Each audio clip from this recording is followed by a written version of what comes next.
Kita lihat berita lain, saudara. Pencurian uang dalam kotak amal terjadi di Masjid An-Nur Ongku di Jalan Poros Bandara Lama, Kecamatan Mandai, Maros, Sulawesi Selatan. Pelaku berjumlah 3 orang dan datang ke masjid di malam hari menggunakan motor. Dari rekaman CCTV masjid diketahui para pelaku beraksi menggunakan sebatang besi dan menguras isi 4 kotak amal. Meski masjid sudah dipasangi CCTV di sejumlah titik, aksi pencurian isi kotak amal masih kerap terjadi. Pemilik masjid berencana melaporkan kejadian ini ke polisi.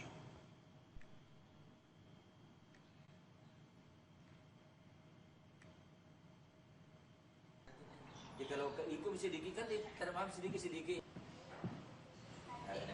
Kasih masuk begini, baru ada sedikit. Nah, dulu begini.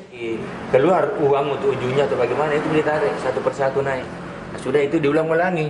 Nah, saya lihat di sini ya di sana juga seperti itu. Nah, ini kotak amal. Ada berapa Pak yang dibobol Pak? Ada 4. Ini 2 yang besi, 2 yang kayak plastik itu. Ya, nilainya kira-kira berapa Pak? Nilainya mungkin kurang lebih 500.000 semua, kurang lebih. Tapi sudah sering Pak di sini? Sudah sering. Kalau yang satu ini, saudara, ada seorang residivis narkoba di Banyumas, Jawa Tengah ditangkap Satres Narkoba Polresta Banyumas karena diduga menjadi bandar dan pengedar obat-obatan terlarang. Pelaku sempat mengelak saat akan ditangkap, namun polisi menemukan barang bukti ribuan butir obat-obatan yang disembunyikan di atas atap rumah pelaku. Pelaku seolah tak kapok menjadi bandar, sekaligus pengedar obat-obatan berbahaya. Belum lama keluar dari penjara, pelaku kembali berurusan dengan polisi karena berjualan narkoba.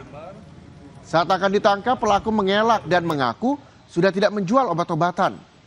Namun, ketika menggeledah rumah tersangka, polisi menemukan lebih dari 3.000 butir obat-obatan terlarang yang disimpan di atap rumah. Barang bukti ini disita polisi dan tersangka terancam pasal tentang psikotropika dengan ancaman pidana 20 tahun penjara. Ada lusannya ya? Ada lusan.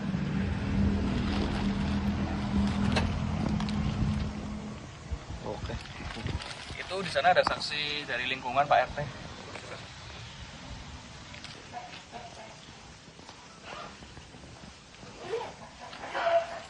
Yang bersangkutan sempat mengelak bahwa dia sudah tidak beraktivitas penjualan lagi. Bahkan dia sudah melaporkan ada orang lain yang berjualan obat-obatan. Kita melakukan penggeledahan dan benar saat dicari di atap ya, di dekat atap rumah itu di plafon di atas sana kita temukan sejumlah obat yang lumayan cukup banyak. Usai sudah, saudara, Sapa Indonesia Siang hari ini, jangan lupa untuk terus saksikan program Sapa Indonesia Siang setiap hari Senin hingga Jumat jam 13 waktu Indonesia Barat. Untuk itu, saya Muhammad Syahreza dan juga teman-teman dari tim Sapa Indonesia Siang pamit undur diri. Terima kasih. Sampai jumpa.